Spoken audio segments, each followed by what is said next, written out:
Оборонці Маріуполя вразили росіян німецьким гранатометом «Матадор». Влучним пострілом знищено ворожий БТР. Попри величезну перевагу ворога у силах, захисники оточеного міста завдають росіянам неабияких втрат. Бійці Азову, морської піхоти та інші воїни напередодні навіть контратакували.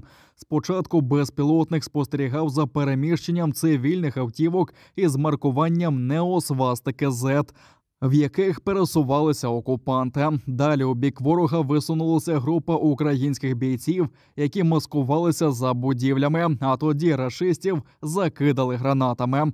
Натомість окупанти хаотично вдарили з танків та артилерії по житловому району Маріуполя, куди напередодні дали доступ цивільним. До всього скинули надпотужні авіабомби на Азовсталь.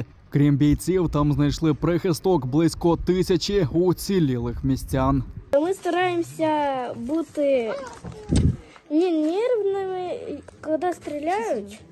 У нас тут трясеться все. Завдяки воєнним в нас є що їсти, тому що якби не воєнні, я не знаю, як би ми взагалі з цим справлялися. Дитині навіть надали суміш. І памперси, так. Короче, мы тут магазин еду, магазин. Играемся игрушками, нам тут приносят телефоны, да. Ага. Ну вот, делаем всякие постройки, вот, придумываем что-то. Хочется узнать, что с бабушкой и сестрой все хорошо, что они живы, поехать к ней. Она живет в Киеве, в Украине. Мы хотим только в Украине. Да. Мы лишились дома, мы лишились средств к существованию. Мы хотим жить нормально, спокойно. Мы хотим выйти отсюда. Очень много деток. Они полуголодные. Лишили нас всего. Ну хоть жизни дайте нам, хоть дайте нам еще пожить чуть-чуть.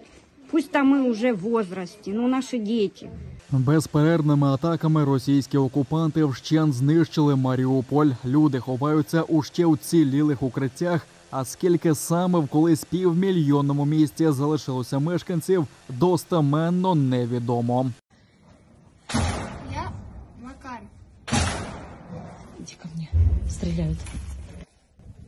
Я Макар, мне сегодня 7 лет. Спасибо. А это мой дом. Вот, это мой дом. Спасибо спасителям из России, что сделали вот такое. Ну, то, что вы сейчас видите.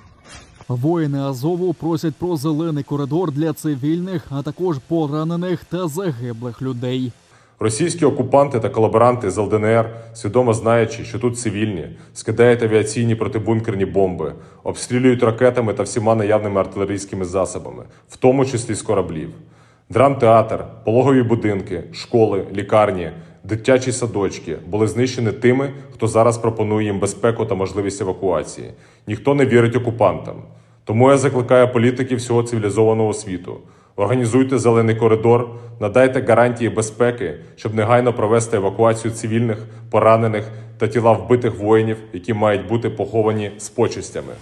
Утім, окупанти уже 4 дні не дають згоди. За словами віце-прем'єрки Ірини Верещук, Україна веде складні перемовини, але росіяни відмовляються давати цивільним зелений коридор для евакуації до Бердянська.